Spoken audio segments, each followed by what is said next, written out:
They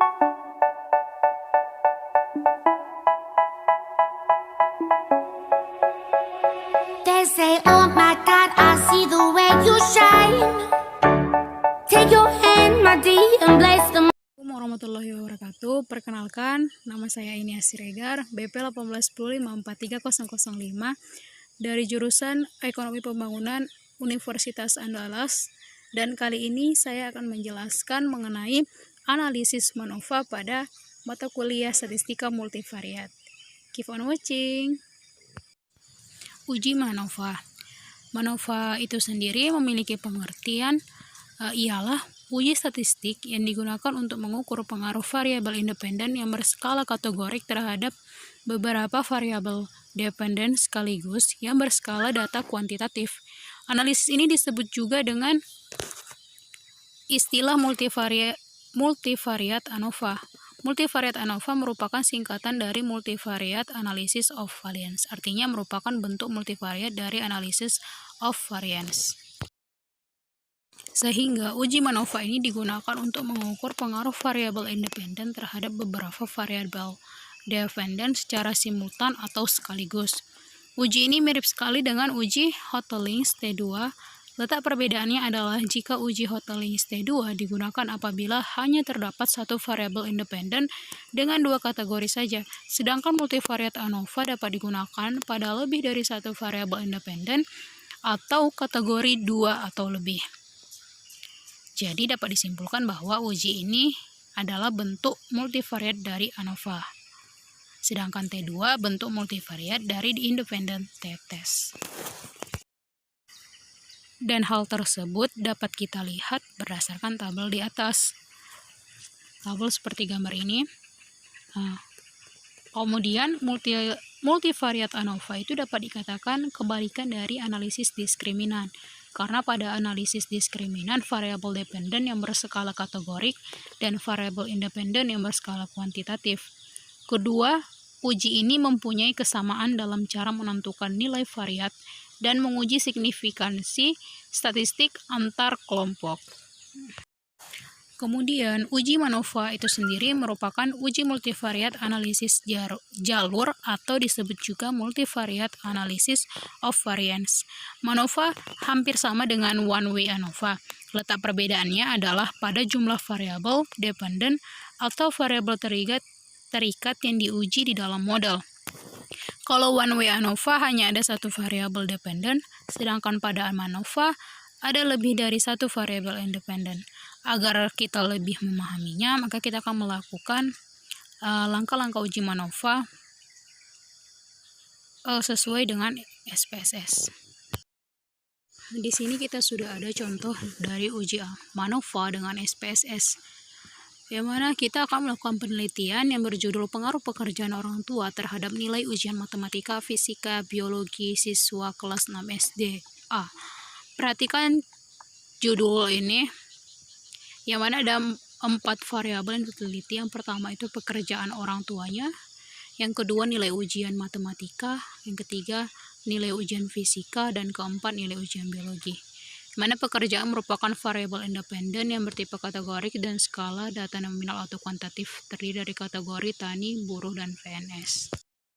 Ini merupakan data hasil analisis atau data penelitian yang mana nanti akan kita masukkan ke dalam aplikasi SPSS untuk mengetahui output dari data yang kita hasilkan. Kemudian data yang tadi udah kita masukin, sudah kita beri label.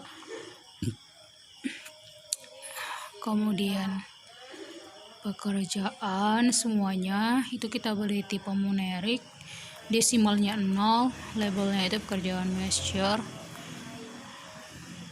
Labelnya itu ada pekerjaan. Kemudian di pekerjaan itu kita buat nominal atau value-nya 1 tani, 2 buruh, dan 3 PNS.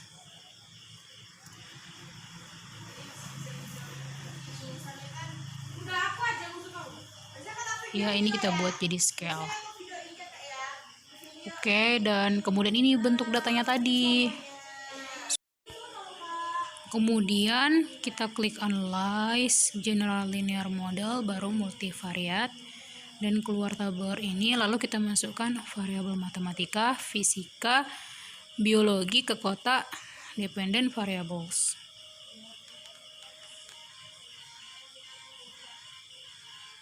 Kemudian pekerjaan kita masukkan ke dalam kotak Fix Factor. Klik model tadi, baru kita ubah jadi type 3, new. Lalu kita klik tombol post hoc. Ya, kotak pekerjaan ke kotak post hoc test form, ada equal variance, kemudian games wall, ya, dan Boolean, kemudian extend means, marginal means. Klik yang ini, kemudian yang ini, lalu yang ini,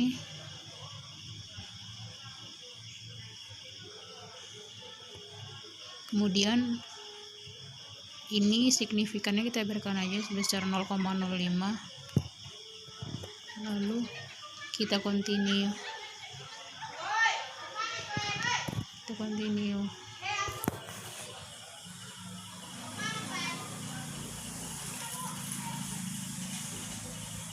Yang mana di sini menjelaskan bahwa jika nilainya itu 0,5 berarti dia signifikan. Lalu kita klik OK dan kita peroleh outputnya seperti ini. Yang mana di deskriptif statistik ini menjelaskan mengenai rata-rata setiap pekerjaan itu setiap mata pelajaran. Sudah tani buruh PNS-nya, matematikanya seperti apa, dan ini merupakan jumlah datanya. Oke, dan di sini ada test of equality.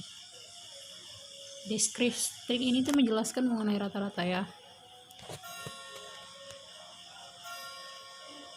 Dan ini itu merupakan menjelaskan mengenai jumlah min, sedangkan rata-rata dari masing-masing mata pelajaran setiap pekerjaan.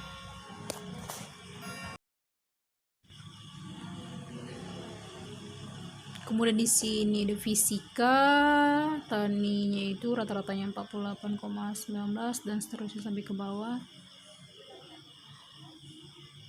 dengan jumlah 9. Kemudian di sini ada box of equality. Kemudian ada multivariate test. Dan di sini ada nilai dari masing, ada Wilski, race dan sebagainya. Bisa Anda lihat dalam SPSS-nya.